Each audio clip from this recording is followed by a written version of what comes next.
नमस्कार। कैसी है यह पहेली हाय। जब आप पूरी कहानी सुन लेंगे तब आप भी कहेंगे कैसी है यह पहेली हाय। या शायद आप यह कहे कि राजनीति का रंग ही ऐसा होता है भी अजीब बात। जिस बात को जिस व्यक्ति को आज तक बीजेपी आतंकी आतंकी आतंकी आतंकी कह रही थी, अब बीजेपी उस व्यक्ति को आतंकी नहीं कह रही है।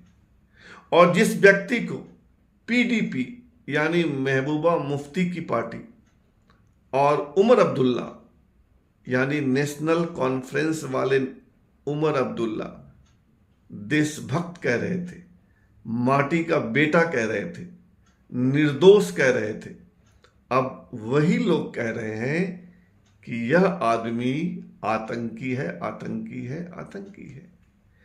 2 से 3 वर्षों में यह सब कैसे हो गया? समझिए, बहुत गूढ़ कहानी है और इससे जम्मू कश्मीर में विधानसभा का जो चुनाव हो रहा है उससे कई परतें उघड़ जाएंगी, सामने आ जाएंगी। जम्मू कश्मीर में एक नेता है, नाम है शेख अब्दुल रशीद। लोग उन्हें शॉर्ट फॉर्म में कहते हैं इंजीनियर रशीद। इंजीनियर रशीद सचमुच के इंजीनियर है और 25 साल तक सरकारी नौकरी की, फिर राजनीति में आ गए। 2008 में एमएलए बने, 2014 में भी एमएलए बने। इस बीच 2013 में अपनी पार्टी बना ली, नाम रखा अवामी इत्तिहाद पार्टी। रशीद इंजीनियर या इंजीनियर रशीद 2014 और 2019 का लोकसभा का चुनाव लड़े, दोनों बार हार गए। लेकिन 2024 में जेल में रहते हुए लोकसभा का चुनाव जीत गए और हराया किसको? उमर अब्दुल्ला को। और हराया कितने वोटों से? 2,20,000 वोटों से। अब उसी इंजीनियर राशिद को महबूबा मुफ्ती और उमर अब्दुल्ला आतंकी कह रहे हैं, जो कल तक उन्हें माटी का बेटा, निर्दोष देशभक्त कह रहे थे। 2019 में यानी आज से 5 साल पहले इंजीनियर रशीद को आतंकी संगठनों को धन मुहैया कराने के आरोप में यानी आतंकी मानते हुए जेल में बंद कर दिया गया।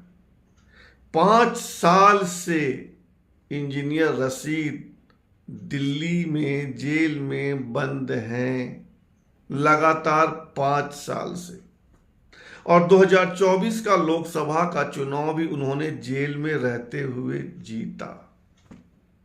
अब आप पूछेंगे कि विवाद क्या है? दरअसल आज से 2 दिन पहले उन्हें अंतरिम जमानत मिली है।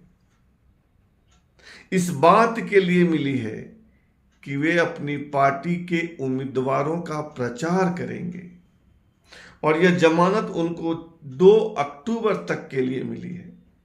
2 अक्टूबर तक पार्टी उम्मीदवार का प्रचार करेंगे, लगभग 28-29 दिन, और 2 अक्टूबर के बाद पुनः जेल आ जाएंगे।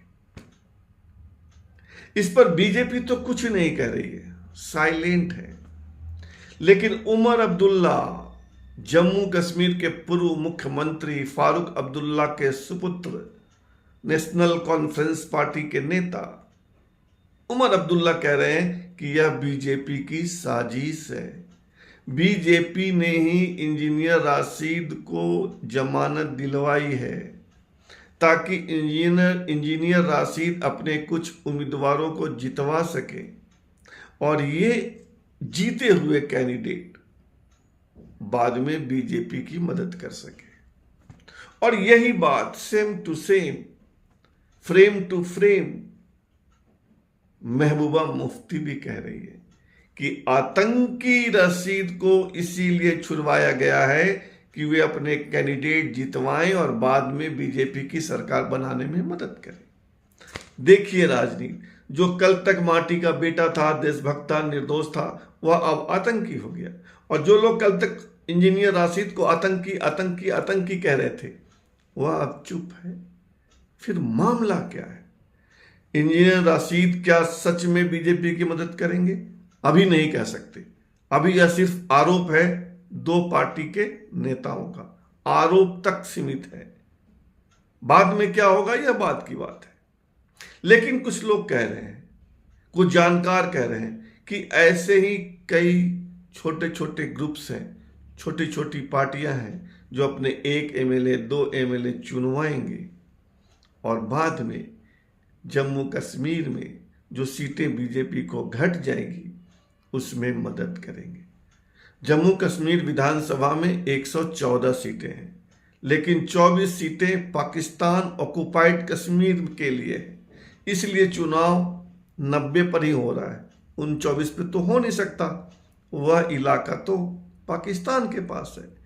90 सीटों में से आधे से थोड़ी कम सीटें जम्मू रीजन में है जहां बीजेपी मजबूत है, और आधे से थोड़ी ज्यादा सीटें कश्मीर रीजन में है जहां बीजेपी कमजोर है। तो जम्मू रीजन में तो ढेर सारी सीटें बीजेपी जीत लेंगी, और जो सीटें घटेंगी वे छोटे छोटे ग्रुप पर ध्यान दे रही हैं कि वे सरकार बनाने में मदद करें। लेकिन यह अभी आरोप भर तक है। क्या सचमुच आतंकियों का हाथ बीजेपी के साथ है? यह चुनाव के बाद ही पता चलेगा।